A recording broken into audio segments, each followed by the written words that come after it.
네, 안녕하세요. 이번 시간에는 한국 문화 교육에서 학생들에게 어떤 것을 연습하게 하고 그리고 어떤 것을 활용하게 해서 문화 교육의 효과를 높이는지 그것에 대해서 말씀드리도록 하겠습니다.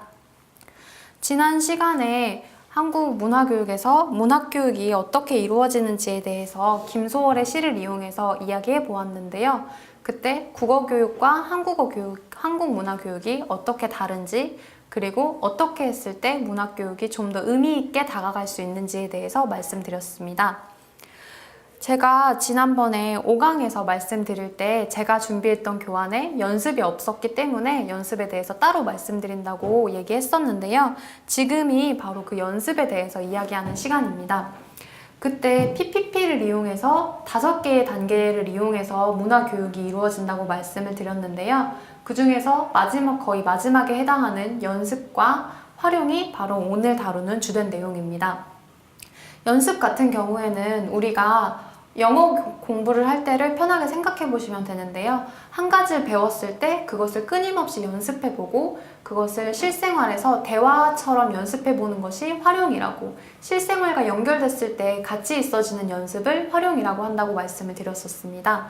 따라서 그것이 언어에서뿐만 아니라 문화 교육에서도 활용과 연습, 연습과 활용이 다 같이 다각도로 이루어져야지 문화교육의 효과가 높아지고 학생들이 이러한 활동을 통해서 단순히 제시된 내용을 받아들이고 지식으로만 보는 것이 아니라 스스로 해석하는 방법도 배울 수 있고요. 다른 식으로 그 배운 내용을 어떻게 적용해서 연습해서 다른 문화를 받아들일 수 있을지도 한번 이야기해 볼 수 있기 때문에 연습과 활동도 문화 교육을 하는 것에서 굉장히 중요한 부분 중에 하나입니다.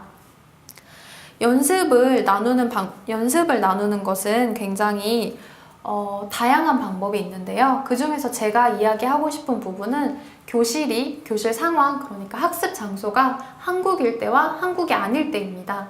이것이 중요한 이유는 문화교육에서 특히 중요한데요. 그 이유는 내가 실제로 한국인들의 문화생활 모습을 볼 수 있느냐 없느냐의 차이가 있기 때문입니다.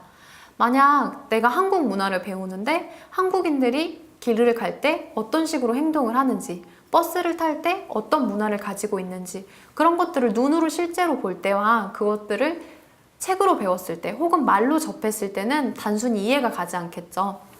그렇기 때문에 실제로 보는 것, 경험해 보는 것은 그 폭을 달리할 수 있기 때문에 활동을 할 때도 굉장히 큰 차이로 가져온다고 생각해서 저는 말씀드릴 활동의 내용, 연습의 내용을 이렇게 교실이 학교일 때, 교실이 한국일 때 혹은 한국이 아닐 때로 나누어서 말씀드리도록 하겠습니다.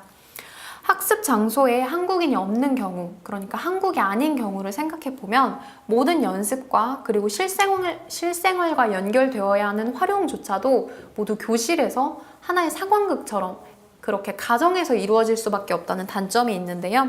그렇게 되기 때문에 이것을 최대한 실제처럼 제시하도록 노력하는 게 중요합니다.